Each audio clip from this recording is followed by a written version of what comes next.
Episode 9. திருமண மேடையில் ஒரு போர், நிலைகுலைந்த கௌரவம். கேரளாவின் அந்த அமைதியான போட் ஹவுஸ் பயணத்திற்குப் பிறகு அபிநயனும் மித்ராவும் சென்னை திரும்பிய போது அவர்கள் கண்களில் ஒரு புதிய பிரகாசம் தெரிந்தது. 5 வருட பகை ஒரு முத்தத்தில் மருந்தாக கரைந்து போயிருந்தது. இப்போது அவர்கள் வெறும் காதலர்கள் மட்டுமல்ல, ஒருவரை ஒருவர் உயிர் மூச்சாக நேசிக்கும் ஒரு ஆத்மார்த்தமான ஜோடி. விமான நிலையத்திலிருந்து வெளியே வந்தபோது சென்னை வெயில் அவர்களை சுட்டெரித்தது. ஆனால் அவர்களின் மனதுக்குள் இருந்த அந்த காதல் குளிர்ச்சி அவர்களை இதமாக வைத்திருந்தது. அபி, இன்னும் 5 நாளில் தான் எனக்கு இப்போவே வயிறு கலங்குது. அந்த பட்டுப்புடவை, அந்த மேடை, எல்லாரும் நம்மளையே பார்த்துட்டு இருப்பாங்க என மித்ரா அவனது கையை பிடித்து கொண்டு சொன்னாள். அபிநயன் அவளது விரல்களை தன் கைகளுக்குள் அழுத்தி பிடித்து கொண்டான். பயம் எதுக்கு மித்ரா? நீ என் மேனேஜர். நீ எதற்கும் அஞ்சாத சிங்கம்னு நான் நினச்சேன். இப்போ பயப்படுறேன்னு சொன்னா எப்படி? அன்னைக்கு நிச்சயதார்த்த மண்டபத்தில் நீ எடுத்த அந்த ஒரு முடிவு தான் என்னை உன் பக்கம் இழுத்துட்டு வந்தது. அன்னைக்கே நீ உன் கௌரவத்தை எனக்காக விட்டு கொடுத்தப்போ நீ என் இதயத்தை ஜெயிச்சிட்ட என்றான் அவளது கண்களை பார்த்து. திருமணத்திற்கு முந்தைய நாள் மண்டபம் பூக்களால் அலங்கரிக்கப்பட்டிருந்தது. உறவினர்கள் வரத் தொடங்கியிருந்தனர். மித்ராவின் அப்பா இப்போது மிகுந்த உற்சாகத்தில் இருந்தார். அபிநயன் செய்த அந்த தியாகமும் அவனது வளர்ச்சியும் அவருக்கு பெரிய நிம்மதியை தந்திருந்தது. என் பொண்ணு ஒரு ராஜகுமாரனை தான் தேடி பிடிச்சிருக்கா என அவர் பெருமையுடன் சொல்லி கொண்டிருந்தார். நிச்சயதார்த்தம் அன்று நின்று போன அதே மண்டபம்தான். ஆனால் இன்று அங்கே ஒரு புதிய நம்பிக்கை இருந்தது. மித்ரா தனது அறையில் அமர்ந்து மெஹந்தி போட்டு கொண்டிருந்தாள்.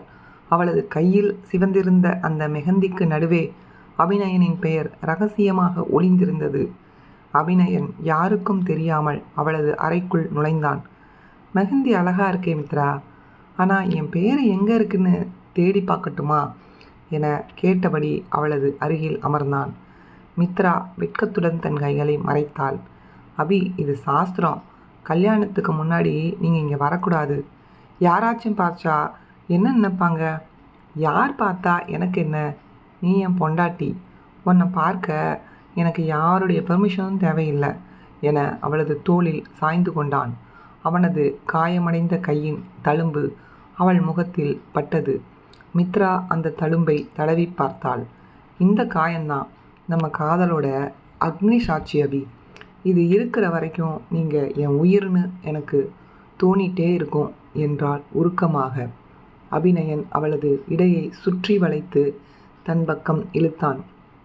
தழும்பு மட்டும் இல்லை மித்ரா, என் ஒவ்வொரு அணுவும் உனக்காகத்தான் துடிக்குது.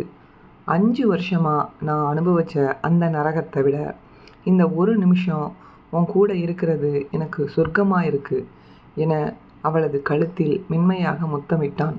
அவனது முத்தம் அவனது மெஹந்தியின் குளிர்ச்சியை விட அதிக சிலிர்ப்பை தந்தது. மறுநாள் காலை திருமண மேடை.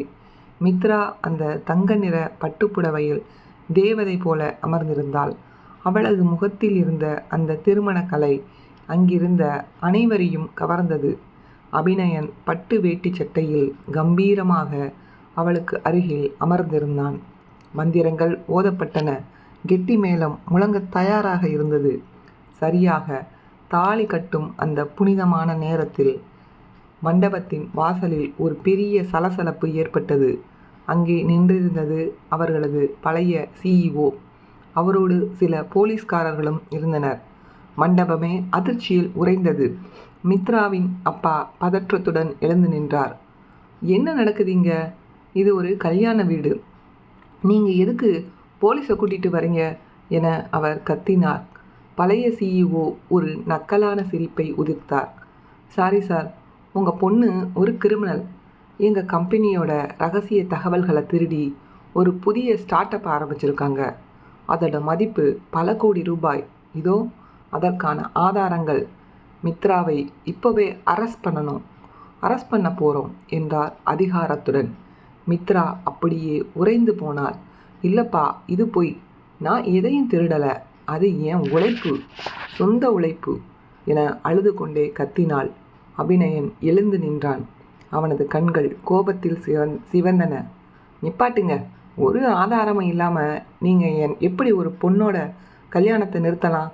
அந்த ப்ராஜெக்ட் மித்ராவோட தனிப்பட்ட சொத்துன்னு நாங்கள் ஏற்கனவே நிரூபிச்சிட்டோம். அப்போது இந்த லேப்டாப் யாருடையது அபிநயன்? இது எங்கள் கம்பெனி அசட். இதில் தான் அந்த திருடப்பட்ட டேட்டா இருக்குது என ஒரு லேப்டாப்பை போலீஸ்காரரிடம் காட்டினார் சிஇஓ. போலீஸ்காரர் மேடைக்கு வந்தார். மித்ரா, எங்களோட வரணும். விசாரணை முடிகிற வரைக்கும் நீங்கள் வெளியே போக முடியாது. மித்ராவின் அப்பா நிறைகுலைந்து உட்கார்ந்தார். உறவினர்கள் மத்தியில் மீண்டும் ஒரு முணுமுணுப்பு ஏற்பட்டது. இந்த கல்யாணம் ஒரு ராசி இல்லாத கல்யாணம். ஆரம்பத்தில் இருந்தே ஏதோ பிரச்சனை என பேசத் தொடங்கினர். அபிநயன் சிஇஓவின் முன்னே வந்து நின்றான். உங்கள் சூழ்ச்சி எனக்கு தெரியும் சார். மித்ராவை அரெஸ்ட் பண்ண வச்சு அந்த ப்ராஜெக்டை நீங்கள் விலைக்கு வாங்க பார்க்குறீங்க. ஆனால் அது நடக்காது இன்ஸ்பெக்டர் சார். இந்த லேப்டாப் கம்பெனியுடைய தான்.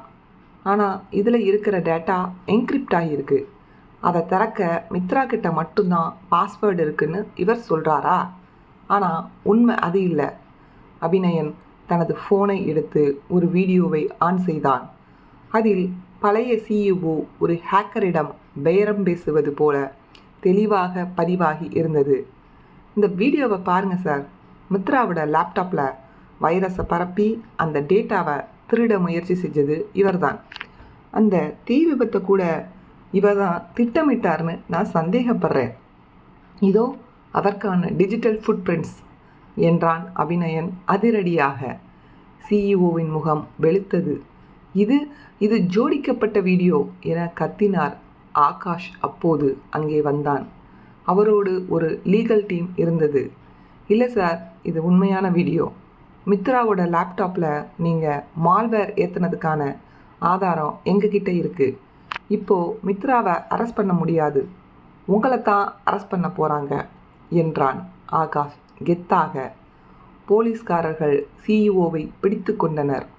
மன்னிக்கவும் சார், நாங்கள் தவறான தகவலால் இங்கே வந்துட்டோம். நீங்கள் கல்யாணத்தை தொடருங்க என சொல்லிவிட்டு சிஇஓவை இழுத்துச் சென்றனர். மண்டபத்தில் மீண்டும் அமைதி நிலவியது. மித்ரா அழுது கொண்டே அபிநயனை அணைத்து கொண்டாள். அபி, நீங்கள் மட்டும் இல்லைன்னா என் வாழ்க்கை இன்னைக்கு சுக்கு நூறாக போயிருக்கும். எனக்காக நீங்கள் எதையும் செய்வீங்கன்னு இப்போ எனக்கு புரியுது என்றாள். அபிநயன் அவளது கண்ணீரை துடைத்தான். அழாத மித்ரா, இது ஒரு சின்ன பக் தான். அதை நான் டீபக் பண்ணிட்டேன். இப்போது கெட்டி மேளம் முழங்கட்டும் என்றான். கெட்டி மேளம் முழங்க அபிநயன் மித்ராவின் கழுத்தில் 3 முடிச்சுக்களை போட்டான். வானத்திலிருந்து பூக்கள் தூவப்பட இரு இதயங்களும் ஒரு நொடியில் ஒன்றாக இணைந்தன. இதயம் கோர்த்த அந்த இரும்பு விலங்கு இப்போது ஒரு மங்களமான திருமாங்கல்யமாக அவளது கழுத்தில் மின்னியது. திருமணத்திற்கு பிறகு முதலிரவு அறை முழுவதும் மல்லிகை பூக்களின் வாசம் ஆட்கொண்டிருந்தது. மித்ரா படுக்கையில் அமர்ந்து அபிநயனுக்காக காத்திருந்தாள். அவளது இதயம் ஒரு பறவையைப் போல துடித்து கொண்டிருந்தது. அபிநயன் உள்ளே வந்து கதவை பூட்டினான். அவள் மெதுவாக அவளது அருகில் வந்து அமர்ந்தான். அவளது முகத்தை நிமிர்த்தி பார்த்தான். இப்போ சொல்லு மித்ரா, நீ பொண்டாட்டியா இல்லை என் மேனேஜரா என கேட்டான் ரகசியமாக. மித்ரா அவனது கழுத்தை கட்டி கொண்டாள்.